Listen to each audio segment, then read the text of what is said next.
If I got Jesus, I've got all that I could ever need.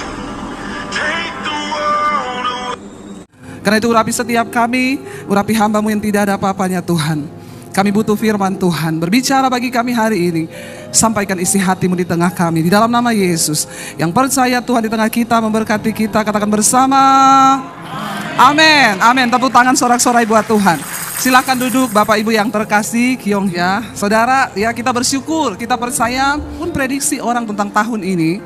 Tapi kita percaya, kita punya Tuhan yang tidak pernah berubah. Dan janjinya itu tidak pernah berubah bagi setiap kita yang mau sungguh-sungguh percaya. Langsung saja kita buka Kejadian pasal 26.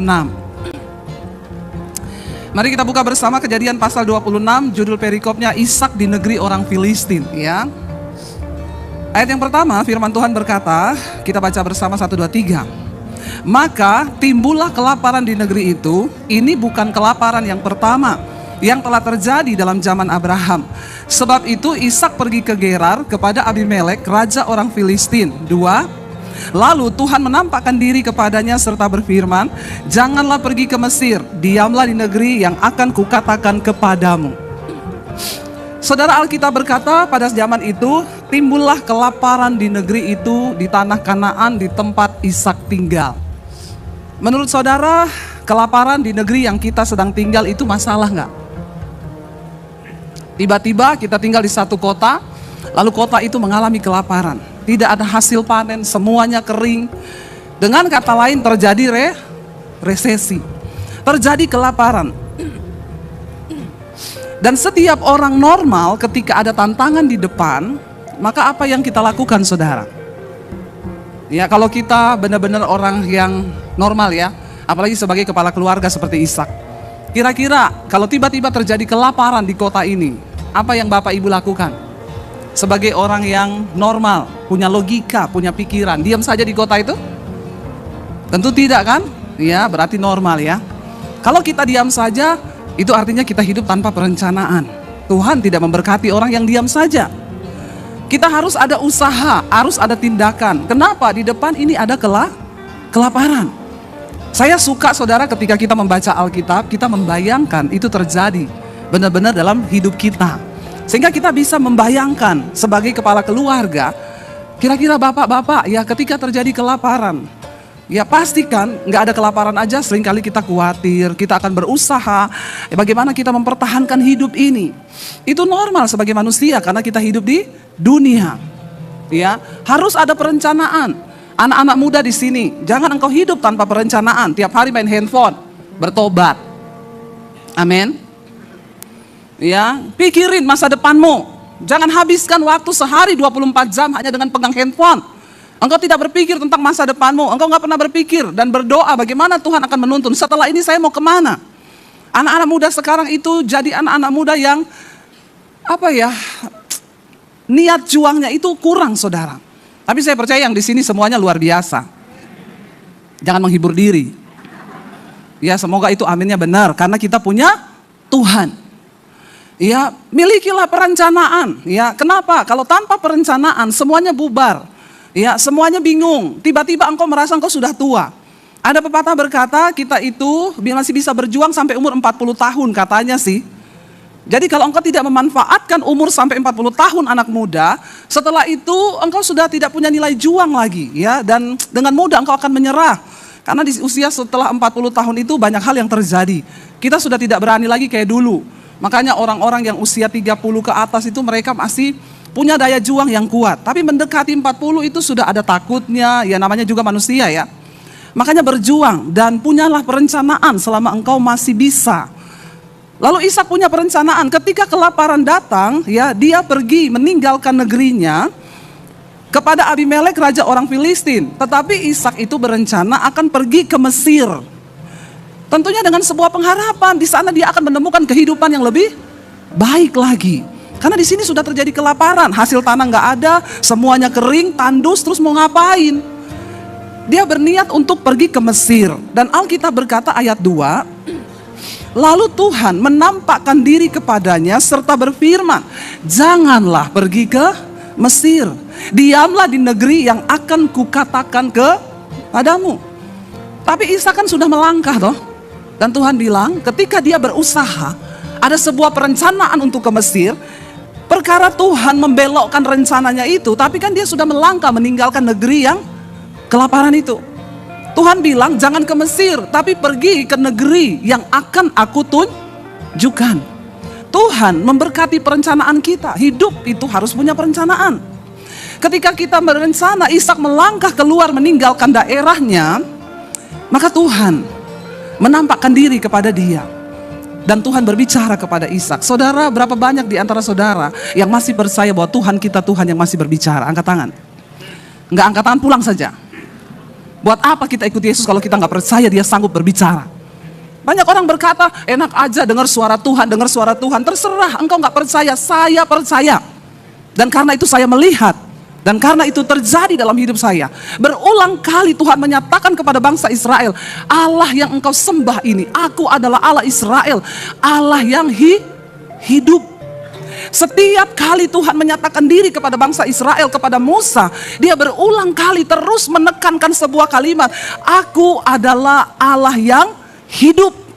Allah yang engkau sembah itu adalah Allah yang hidup. Kalau dia hidup berarti dia bisa berbicara. Kita tidak menyembah Tuhan yang mati. Terlalu amat sangat disayangkan kalau sebagai orang Kristen, ya, apalagi kita melayani Tuhan, tapi kita nggak pernah dengar Tuhan berbicara. Kita nggak pernah rasakan tuntunannya, bahkan kita tidak pernah mengalami mujizatnya. Rugi, kasihan deh lu. Bilang kanan kirimu, kasihan deh lu kalau nggak dengar suara Tuhan, kalau tidak mengalami Tuhan. Alkitab berkata ketika Ishak melangkah keluar meninggalkan negerinya, Tuhan menampakkan diri kepadanya. Orang bertanya, Bu, bagaimana bisa dengar suara Tuhan? Bagaimana bisa mengalami Tuhan? Bagaimana bisa kita mengalami hal-hal supranatural dalam hidup ini? Saudara, tidak semuanya di dalam hidup ini bisa kau pikirkan dengan logika dan kau selesaikan dengan pikiranmu. Ada hal-hal supranatural yang Tuhan sediakan. Dan itu bisa terjadi bagi orang-orang yang percaya kepada Tuhan. Katakan, yes, karena Allahmu itu Allah yang hidup. Allah yang kita sembah, Allah yang hidup. Orang bertanya, Bu, bagaimana saya bisa mendengarkan suara Tuhan? Tentunya Alkitab berkata, Tuhan bergaul karib dengan orang yang takut akan Dia. Dan jalan-jalannya diberitahukannya kepada mereka. Engkau nggak mungkin bisa mendengar suara Tuhan kalau engkau tidak bergaul karib dengan Tuhan. Bagaimana caranya bergaul karib dengan Tuhan? Baca isi hati Tuhan setiap hari, dengarkan firman Tuhan, katakan. Kalau di zaman ini orang Kristen tidak bertumbuh imannya itu kebangetan. Sekarang ada YouTube, saudara. Anda bisa mendengarkan firman. Ketika ada masalah tinggal cari di YouTube. Michael Gunawan, klik khotbah. Baby Basjir, klik khotbah. Semua ada. Jadi kebangetan kalau hari ini saudara tidak bertumbuh imannya. Segala khotbah ada di YouTube sekarang. Beda dengan zaman saya bertobat tahun 95. Jangankan YouTube, HP belum ada. Bagaimana kita bisa bertumbuh? Untung kita punya Roh Kudus yang ada di segala zaman. Amin. Saya bertumbuh dengan pembacaan Alkitab di kamar, sembunyi-sembunyi. Setiap ayat yang saya baca, saya catat, saya dapatkan rema. Hari ini, saudara punya media di tanganmu. Pakai itu media untuk menambahkan imanmu kepada Tuhan. Tapi hati-hati, memang media ini bisa bikin kita semakin kudus, bisa. Tapi bisa bikin juga kita semakin rusak. Ya, hati-hati bapak-bapak. Saya berulang kali ngomong, saya mau cari khotbah di sini, saya ketik kaki Dian, saya search, yang muncul kakinya Dian. Kakinya Dian yang muncul, yang pakai stocking hitam, pakai stocking jaring-jaring. Nanti kaki Dian, kaki Susi, ya, kaki-kaki semua di situ muncul. Sekarang tinggal kita nih, kita mau ketik yang kaki Dian atau kakinya Dian. Amin bapak-bapak. Kalau bapak-bapak kira-kira yang diklik apa? Ada ibu-ibu yang jawab kakinya Dian. Itu ibu suaminya mana ya? Kalau saya sedih sih ya jadi suaminya, itu berarti pengalaman pribadi itu. Iya, bisa menambah iman tapi bisa menjerumuskan iman. Sekarang semua itu kan tergantung respon kita, saudara. Sekali engkau ketik kakinya Dian, besok engkau ditawari kakinya Susi.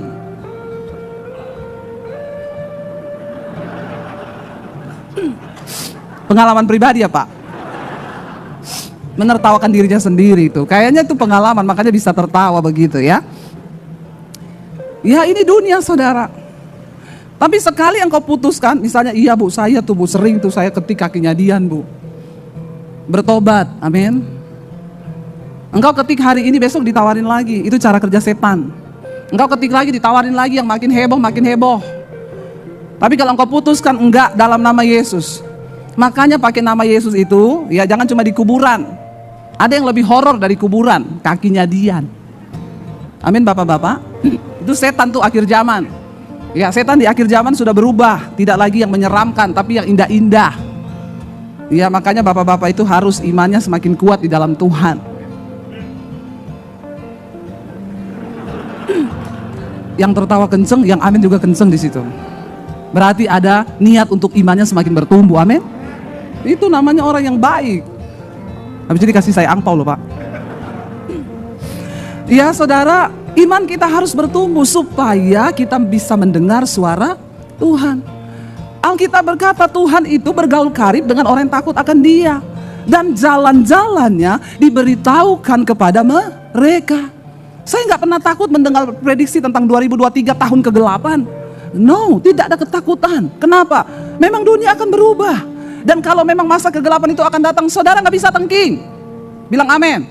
Enak aja apa-apa main tengking, nggak bisa. Alkitab berkata di akhir zaman akan datang masa yang sukar. Tetapi bagi orang-orang yang setia mencari Tuhan, selalu ada jalan baru yang bisa Tuhan bukakan bagi setiap kita yang mau setia kepada Dia. Di tahun baru ini, ayo mantapkan hati dan imanmu. Aku mau lebih sungguh-sungguh lagi di dalam Tuhan. Amin saudara. Ayo kita makin sungguh-sungguh kepada Tuhan. Ya, lalu Tuhan menampakkan diri kepada Ishak. Dia menyatakan kepadanya, jangan pergi ke Mesir. Pergi ke negeri yang akan aku tunjukkan kepadamu. Kita boleh punya perencanaan. Dengan semua kematangan kita boleh punya rencana. Tetapi kalau Tuhan berkata jangan, maka jangan. Ini namanya kita punya kepekaan bersama Tuhan. Bapak-bapak, engkau punya perhitungan bisnis oke. Engkau pintar dalam hal berbisnis. Tapi kadang-kadang yang namanya jebakan iblis di depan engkau nggak tahu. Tapi Tuhan akan beritahukan kepada orang-orang yang bergaul karib dengan Tuhan. Makanya tidak cukup perencanaan, tidak cukup kepandaianmu, tidak cukup kepintaranmu, semua bisa meleset. Tapi tuntunan Tuhan tidak akan pernah salah bagi hidup kita. Katakan, makanya bergaul dengan Tuhan. Banyak baca Alkitab. Hari-hari ini jangan suka nonton drama Korea. Banyak ini ibu-ibu nonton drama Korea pakai acara nangis-nangis. Sampai jiwanya terhanyut. Nonton khotbah gak pernah nangis dia. Ya tiap malam ya. Tolong saudara yang suka nonton drama Korea tiap malam, nonton Mesbah Doa di Debbie Basir TV. Yang belum subscribe, tolong subscribe. Jangan lupa komen dan share. Ya, mending kita tambah iman kita, mending kita bangun iman kita. Karena hari-hari ini engkau tidak bisa berpegang pada apapun. Jangan andalkan logikamu, jangan andalkan kepandaianmu. Berhenti pakai strategi-strategi manusia. Duduk di kaki Tuhan dan minta tuntunannya. Sebagai jemaat kita harus mengandalkan Tuhan. Sebagai gereja pun begitu. Jangan dengan kekuatan kita membangun gereja. Jangan dengan strategi-strategi kita. Duduk di kaki Tuhan dan minta perkenanan Tuhan turun. Katakan amin. Tidak cukup kepintaran kita saudara. Mau saudara gereja sebesar apapun, kalau engkau tidak mengandalkan Tuhan dan engkau tidak melibatkan Tuhan di dalam pelayanan, semuanya akan menjadi sia-sia. Tempatkan Tuhan sebagai yang nomor satu dalam ibadah kita, di dalam kehidupan kita, di dalam pelayanan kita. Berjalan sesuai dengan firman. Jangan jadi orang Kristen tapi bikin jalan sendiri. Jadi gereja bikin jalan sendiri, nggak mau nurut sama Alkitab. Sebesar apapun gereja bisa hancur saudara. Sebesar apapun bisnismu bisa hancur kalau engkau tidak tunduk kepada Tuhan. Sebesar apapun pelayanan kita bisa tutup kalau Tuhan tidak lagi berkenan. Mari kita sungguh-sungguh mengandalkan Tuhan. Sebab Alkitab berkata Tuhan menentang orang yang sombong. Ingat peristiwa kapal Titanic. Yang pembuatnya bilang apa?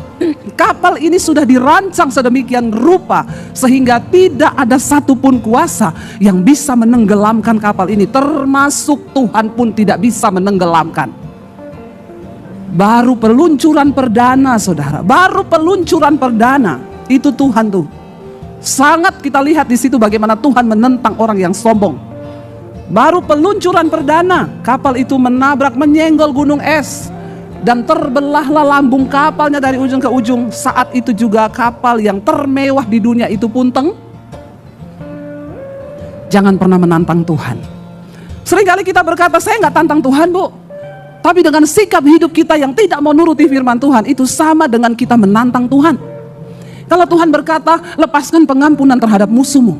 Lalu engkau berkata, oh saya nggak bisa lepaskan pengampunan, enak aja dia berbuat kepada saya seperti ini, terus saya mau lepaskan pengampunan. Itu artinya engkau menantang Tuhan. Jangan pernah tidak taat kepada firman Tuhan. Kalau Tuhan berkata, hari ini bertobat, tinggalkan selingkuhanmu. Jangan pernah berkata, enak sih menikmati dosa. Buktinya saya berdosa pun tetap usaha saya diberkati. Hati-hati saudara. Jangan bermain-main dengan Tuhan. Tahun ini adalah masa-masa penentuan. Sudah cukup 2 tahun kita mengalami masa pandemi yang begitu hebat. Kalau dengan semua yang terjadi, kita masih hidup hari ini. Itu anugerah Tuhan. Dan artinya, rencana Tuhan atas hidup kita itu belum selesai. Katakan amin. Mari kita sungguh-sungguh mencari kehendaknya. Bangun hubungan yang intim dengan Tuhan. Lalu Ishak mendengar suara Tuhan. Dia Tuhan yang masih berbicara sampai hari ini. Dia Tuhan yang masih mau menuntun saudara dan saya. Mau seperti apapun prediksi dunia, mau seperti apapun gelapnya tahun ini, asal aku bersama Tuhan, itu cukup bagiku. Aku tidak perlu takut. Aku tidak perlu gentar. Karena Tuhan adalah penjamin. Dia yang membimbing hidupku. Tahun ini adalah tahun mari kita berjalan bersama Tuhan. Minta pimpinan Tuhan. Ketika Tuhan berkata kepada Ishak, diam di negeri yang akan aku tunjukkan kepadamu. Ishak gak ngomong ini, Tuhan, aku udah bikin perencanaan. Semuanya sudah matang. Aku udah siapin uang 5M Tuhan, aku akan buka perkebunan di sana. No, Ishak tunduk kepada kehendak Tuhan. Orang yang bisa mendengar suara Tuhan itu pasti orang yang dengar-dengaran. Sangat menakutkan kalau kita menjadi orang Kristen tapi kita gak bisa lagi mendengar suara Tuhan. Sedikit saja kita berdosa di hati, Tuhan itu akan menegur loh. Kalau kita itu punya relasi yang intim. Saya punya sedikit saja rasa kepada seseorang, waduh jangan-jangan orang ini begini ya, Roh Kudus tegur loh. Jaga hatimu loh, jangan menghakimi. Karena kamu tidak tahu apa yang sebenarnya terjadi. Saya bilang ampuni saya Tuhan, ampuni. Iya ampuni saya Tuhan. Kalau kita bergaul bersama dengan Tuhan, Dia akan berbicara. Sedikit saja kita punya sesuatu yang tidak berkenan, Roh Kudus itu akan mengingatkan. Saudara jengkel sama orang sedikit aja, Roh Kudus akan ingatkan. Lepaskan pengampunan, lepaskan pengampunan. Jangan bilang enak aja, itu saya mau tuntut dia itu. Betapa sombongnya kita saudara. Mari kita merendahkan diri di kaki Tuhan. Ishak, dia gak ngotot dengan perencanaan yang dia buat. Dia gak bilang aku sudah bikin semuanya, oke, istriku juga sudah setuju, saya sudah siapin modal. Enggak, ketika Tuhan bilang diam, dan engkau harus pergi ke negeri yang akan aku tunjukkan kepadamu. Ishak sangat percaya bahwa Tuhan tidak pernah salah. Amin saudara. Tapi bedanya Tuhan sama manusia itu memang beda tipis. Tuhan maha tahu, manusia sok. Tuhan maha tahu, makanya kita jangan sok tahu. Ada begitu banyak kegagalan di dalam hidup kita itu yang terjadi akibat kita sok tahu. Coba kita melangkah bersama Tuhan. Apapun duduk di kaki Tuhan, sertakan Tuhan di dalam setiap perencanaanmu. Ishak adalah orang yang bikin rencana, tapi bedanya dia menyertakan Tuhan di dalam setiap perencanaannya. Tahun ini libatkan Tuhan dalam setiap perencanaanmu. Suami istri bersehati sepakat dulu, karena Alkitab berkata apabila di dunia ini ada 2 orang yang sehati sepakat, maka Tuhan akan mencurahkan berkatnya ke situ. Dan saudara tahu siapa 2 orang itu? Adalah suami istri. Kalau tiap hari engkau ribut dalam rumah tanggamu, tidak mungkin tahun ini akan menjadi tahun berkat bagimu. Siapa yang bisa menentukan berkat atas hidup kita? Adalah kita ketika kita berespon dengan benar terhadap firman Tuhan. Jangan banyak berantem. Yang datang suami istri coba lihat-lihatan. Lihat istrinya, lihat suaminya, bilang, say jangan banyak berantem ya, tahun ini kita hidup akur ya. Cepat, jangan lihat istri orang, lihat istrimu sendiri. Malah lihat istrinya orang loh. Lihat istrimu sendiri, lihat suamimu sendiri. Jangan lihat suami orang. Ya istrinya di sini malah lihatnya ke sana. Ini udah kelihatan yang mau diberkati dan yang tidak ini tahun ini. Ya, kalau kita hidup rukun bersama, ya Alkitab itu dulu berkata, Apabila ada dua orang yang bersepakat dalam dunia ini, maka Tuhan akan mencurahkan berkatnya ke situ. Sehati sepakat. Ya, kita perlu suami istri bersehati sepakat. Ketika kita sudah sehati sepakat, libatkan Tuhan dalam setiap perencanaan itu. Tuhan, saya dan istriku sudah membuat perencanaan seperti ini.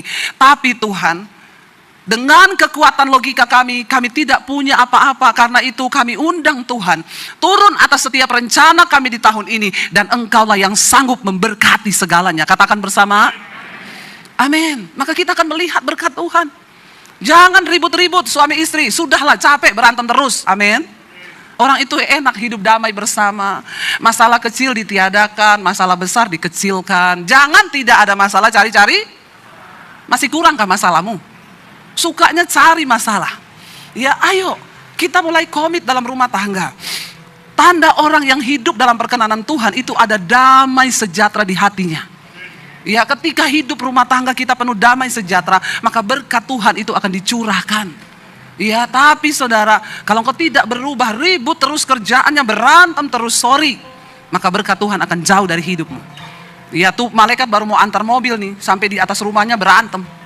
Malaikat bilang, Tuhan, saya sudah mau jawab doanya, mau antar mobil lagi berantem. Tuhan bilang, antar ke rumah Bu Dedi.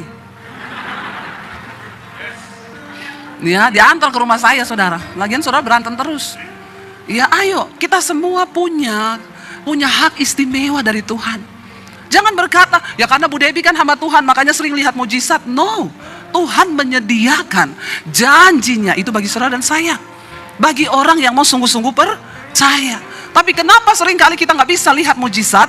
Ya karena hidupmu sendiri. Tuhan bilang, bukan telingaku kurang tajam dengarkan doamu, bukan tanganku kurang panjang untuk menolong engkau, tetapi dosamu, pelanggaranmu, itulah yang menghalangi, menghambat semua berkat-berkat Tuhan tercurah atas hidup kita. Hari ini mari kita bersih-bersih diri, saudara. Makin kesini tuh makin bijaksana jadi orang, amin. Jangan makin ribut, makin cari masalah. Sudahlah, Tuhan sudah mau datang. Ayo, jangan hidup dalam kepahitan. Suami istri ini bereskan hidup. Nggak usah dosa-dosa masa lalu lagi diungkit-ungkit terus dalam rumah tangga. Ya ada loh saudara, kemarin orang konseling sama saya, Bu, suami saya itu loh, dia itu kalau kita lagi duduk sama-sama, dia tanya, dulu mantanmu berapa? Saya jawab, ya 6. Terus apa aja yang dilakukan oleh 6 mantanmu sama kamu? Saya heran Bu dengan suami saya ini. Setiap kali nanti kalau saya nggak jawab, dia paksa saya, pasti kamu sudah lakukan macam-macam. Aduh capek ya, saya bilang, bawa sini suamimu, saya baptis ulang, saya rendam 15 menit. Biar buka mata langsung di rumah Bapa di sorga. Daripada cari keributan saja tiap hari. Yang diungkit yang masa lalu, Tuhan saja sudah lupa itu. Bahkan malaikat juga udah gak peduli berapa mantanmu, hello. Gak usah ingat-ingat mantan. Sukanya ungkit-ungkit, lalu gak ada masalah, cari-cari masalah. Bagaimana Tuhan mau memberkati urusannya yang dulu-dulu. Kamu ingat gak dulu? Saya bilang gak ingat. Itu waktu itu kucing belum berbulu. Ngapain diingat yang dulu-dulu? Ya saya bilang, ibu ajak aja suami mau konseling sama saya sini. Nggak mau ketemu pendeta, ya suruh ketemu dukun. Lah terus mau apa coba? Capek nggak jadi istri juga kayak begitu tiap hari dicemburui. Cemburu Bu, saya punya Instagram, disuruh tutup. Nanti mantu, kamu berteman kan sama mantanmu? Dia cari tahu nama mantannya siapa. Mantanmu namanya siapa? Coba saya cek di IG-mu, berteman nggak sama kamu di IG? Dicek, ada bener mantannya. Tuh kan kamu berteman sama mantanmu di IG, istrinya bilang, ya namanya orang minta pertemanan ya biasa. Tutup saja IG-mu, kamu ndak usah lagi pakai IG, pakai Facebook, tutup semua. Jadi istrinya bilang sama saya pakai nama lain sekarang Bu. Istrinya tidak kurang hikmat saudara. Akhirnya kan jadi bohong. Kenapa? Gara-gara tidak ada masalah jadi masalah. Kenapa sih orang cari ribut hidupnya, cari masalah hidupnya? Iya, saya sih bersyukur suami saya tanya, berapa mantanmu? Saya bilang sudah mati semua mantan saya. Ya, iya benar saudara. Ya, jadi saya sudah tidak ada ribut-ribut lagi, orang mantan saya sudah mati semua. Kalau mau cari tahu di kuburan sana. Jangan cari-cari masalah. Yang tidak ada masalah, ndak usah saudara. Kalau perlu iblis bisik-bisikin, tolak dalam nama Yesus. Jadi istrinya bilang sama saya, susah ya Bu, saya ini dengar khotbah ibu, saya ini pengen berlari mengejar kekudusan. Tapi kalau saya punya suami kayak begini bagaimana Bu? Saya bilang, itu nasibmu Bu.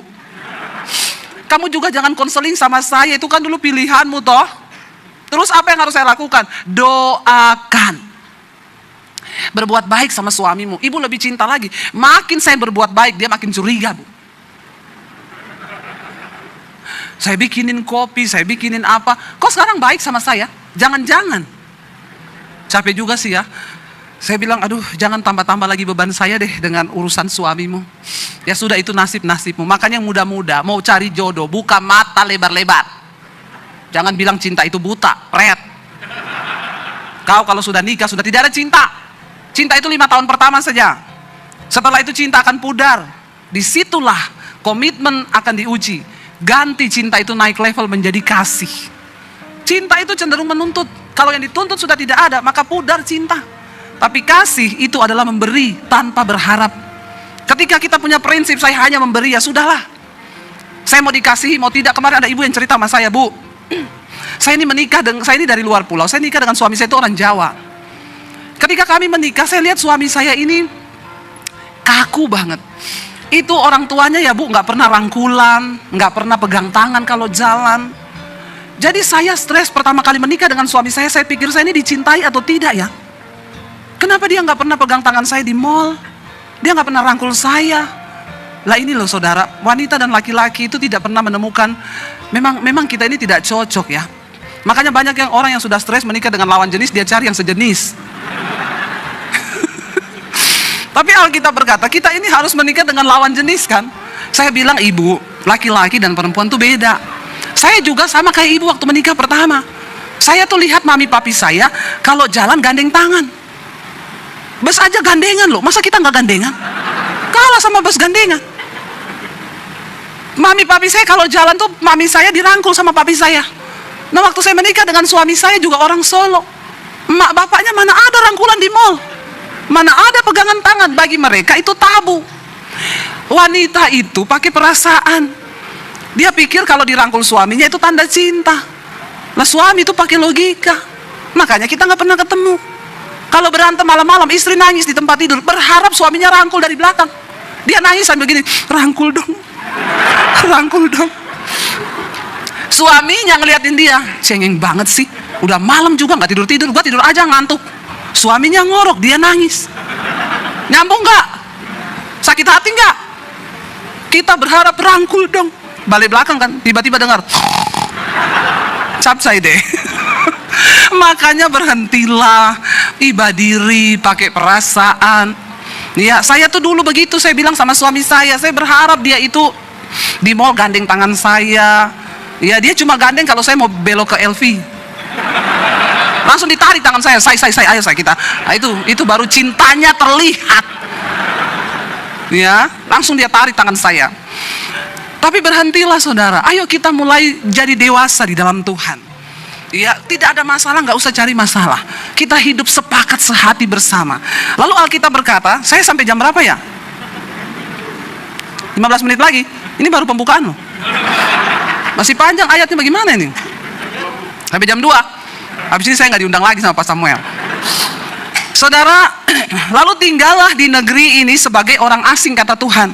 Maka aku akan menyertai engkau dan memberkati engkau, sebab kepadamu lah dan kepada keturunanmu akan kuberikan seluruh negeri ini, dan aku akan menepati sumpah yang telah kuikrarkan kepada Abraham ayahmu. Tuhan bilang, diam di negeri ini sebagai orang asing. Coba kalau Ishak sudah punya perencanaan, ya ampun tinggal di sini sebagai orang asing, nggak ada yang aku kenal, nggak ada sapa-sapa. Bagaimana aku bisa berelasi? Hei, kalau Tuhan yang suruh diam. Saya ingat saya pertama kali pindah ke Jakarta, dapat suara Tuhan, baru beli rumah baru di Solo. Tuhan berkata, pergilah engkau ke satu negeri yang akan aku tunjukkan kepadamu. Saya berdoa, saya berpuasa. Kemana Tuhan? Kemana? Saya berdoa sendiri, saya nggak ngomong suami saya. Saya doa puasa, saya datang ke satu tempat, bercucuran air mata. Tuhan, saya baru beli rumah loh di Solo. Kenapa Tuhan suruh pergi lagi Tuhan? Kok aku ini ikut engkau tidak ada ketenangan Tuhan? Baru dari sini suruh pergi ke sini.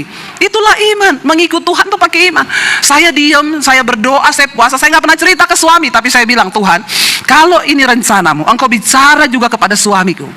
Tiba-tiba lagi duduk-duduk malam, suami saya bilang ini, Say, kamu rasa nggak? Kayaknya Tuhan tuh mau bawa kita pindah ya dari Solo. Wih, seperti halilintar menyambar. Saya langsung, ya ini confirm dari Tuhan. Saya tanya sama dia, menurutmu Tuhan mau bawa kita kemana? Dia jawab, kayaknya ke Batam. Kenapa kamu bisa bilang Batam? Karena aku dulu sekolah Alkitab, sebenarnya waktu lulus mau ditempatkan di Batam, kata dia. Saya bilang tidak usah mematok Tuhan, kita berdoa kemana akan Tuhan bawa kita. Lalu kami mulai bergumul, jangan mutuskan apa-apa. Waktu Tuhan bicara, tangkap, berdoa, renungkan. Saya cuma berdoa berkata, oke Tuhan, kami mau mengikuti rencanamu, sekalipun kami sudah punya rumah. Jujur waktu Tuhan bilang itu ke saya langsung tolak loh, Tuhan no. Kenapa? Saya tidak punya uang 5 miliar di rekening. Anak saya sudah sekolah 3. Bagaimana saya bisa bawa mereka pindah ke kota lain? Saldo saya aja minta maaf. Tiap hari, maaf, saldo Anda tidak mencukupi. Terus bagaimana saya harus membawa anak saya pindah? Makanya orang dunia kan sekarang berkata gini, bagi perempuan-perempuan engkau harus bijaksana. Kalau ada cowok dekati engkau, bilang sama dia, kamu harus sering-sering baca itu gerbang tol. Apa itu? Pastikan saldo Anda cukup. Ya, tapi kalau kita mau memulai bersama Tuhan, nggak bisa begitu. Saya nikah dengan suami saya nggak punya uang, karena kami sering lihat pom bensin. Setiap kali isi bensin, mulai dari nol ya mas. Kita selalu mulai dari nol. Bukan pastikan saldo Anda cukup. Itu tidak menjamin. Yang menjamin adalah penyertaan Tuhan, katakan. Saya bilang sama Tuhan, saya nggak punya uang cukup untuk bawa anak saya pindah. Tapi kalau Tuhan suruh ya terserah Tuhan. Akhirnya suami saya bilang begitu. Oke, kita pasrah ya sama Tuhan. Kami berdoa dan akhirnya kami dapat satu kata, Jakarta. Tuhan akan bawa kami ke Jakarta. Kami berdoa, Tuhan gini-gini, tanda demi tanda Tuhan genapi. Akhirnya kami pasrah dan semua terjadi, saudara. Di Jakarta, Tuhan bilang, berdiamlah di sini sebagai orang asing. Saya punya beberapa link di Jakarta, teman-teman pelayanan di gereja. Saya WA, saya SMS, saya ada di Jakarta, kalau ada link pelayanan, tolong dong kenalin kami. Semua tidak ada yang balas. Telepon yang Anda tuju sedang melarikan diri. Kalau kita susah, semua orang tuh sembunyi. Giliran saya begini ketemu, Bu, ingat aku nggak, Bu? Siapa ya? Yang dulu tuh loh, waktu ibu masih susah, Fred. Biasa begitu. Jadi jangan berharap pada manusia. Taruh imanmu kepada Tuhan. Semua link di Jakarta Tuhan tutup. Saya tahu itu Tuhan yang tutup. Nggak ada yang menjawab, nggak ada yang buka link bagi kami. Supaya apa? Disitulah kami menaruh iman harapan hanya benar-benar kepada Tuhan. Menjadi orang asing di situ gampang nggak? Nggak gampang. Orang asing artinya tidak ada kenalan, nggak ada teman. Bagaimana seseorang bisa menjadi orang yang sukses di satu tempat yang nggak ada link? Hello?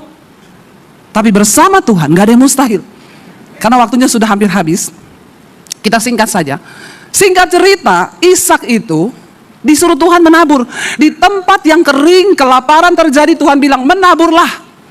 Dia nggak peduli dengan keadaan, dia nggak peduli dengan postur tanah yang lagi kering, masa kelaparan terjadi di seluruh negeri. Tapi dia peduli dengan apa yang Tuhan suruh. Menabur. Dengar baik-baik. Kalau saudara mau diberkati tahun ini, banyak-banyaklah tolong yang kencang suaranya. Banyak-banyak biasa aja keles. Nggak usah emosi gitu, menabur. Saya tahu ini kalau sudah ngomong soal menabur, menabur lagi. Sukanya ngomong menabur, pendeta itu. Alkitab yang ngomong. Barang siapa yang memberi, siapa yang menabur, dia yang akan menuai. Di tempat yang kering, tanahnya lagi tandus, pecah-pecah, Tuhan suruh tabur benih. Masuk akal nggak? Ikut Tuhan itu nggak masuk akal. Saya bersaksi. Saya bersyukur, kenapa Tuhan percayakan hari ini keuangan yang begitu luar biasa bagi kami, saudara. Waktu nggak punya uang, saya tuh sering tinggal punya uang itu, lihat hamba Tuhan, Tuhan bilang tabur sama dia. Berapa Tuhan? Sekian. Saya tengking, dalam nama Yesus. Ini pasti suara setan. Karena di rekening saya pas-pasan itu, masa saya suruh tabur sama dia segitu? Tuhan bilang tabur. Saya uji lagi, dalam nama Yesus. Tapi saya taat, Roh Kudus itu terus di hati ini loh. Makanya Rasul Paulus bilang, aku ini tawanan roh. Saya praktekkan, saudara. Saya tabur saat itu. Lalu saya ngelus dada. Puas Tuhan. Saya nggak berani cerita ke suami saya.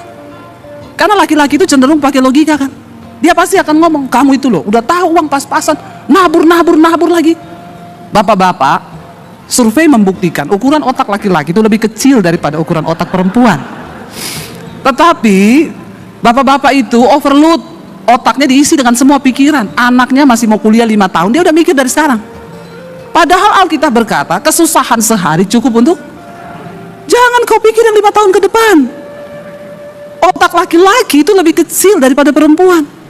Tetapi banyak yang overload karena laki-laki itu selalu pakai logika. Makanya survei membuktikan yang paling banyak kena stroke itu bapak-bapak. Perempuan itu ukuran otaknya gede, memorinya juga gede, tapi karena jarang dipakai, makanya agak-agak longgar, saudara.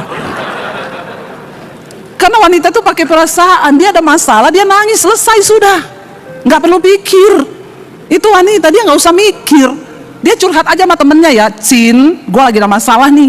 Temannya jadi sudah males sih baca-baca WA-nya dia terus, ya, curhat terus. Dia pikir cuma dia ada masalah, dia ketik panjang gitu, ya, temennya nggak baca, cuma dibalas sabar say. Dia sudah plong, saudara, sudah plong dia karena dia sudah curhat. Beda laki-laki itu kan nggak boleh curhat, toh. Ada di sini yang suka curhat laki-laki? Berarti engkau setengah. Nih ya, saudara, ayo kita ya sungguh-sungguh mengandalkan Tuhan hari-hari ini, karena tidak ada yang bisa kita andalkan. Dan Alkitab berkata kepada Ishak, menabur, dan dia taat.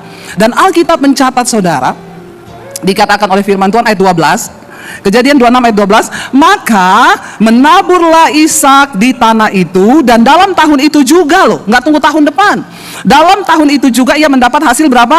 100 kali lipat, sebab ia diberkati Tuhan. Dan orang itu menjadi kaya, bahkan kian lama kian kaya, sehingga ia menjadi sangat.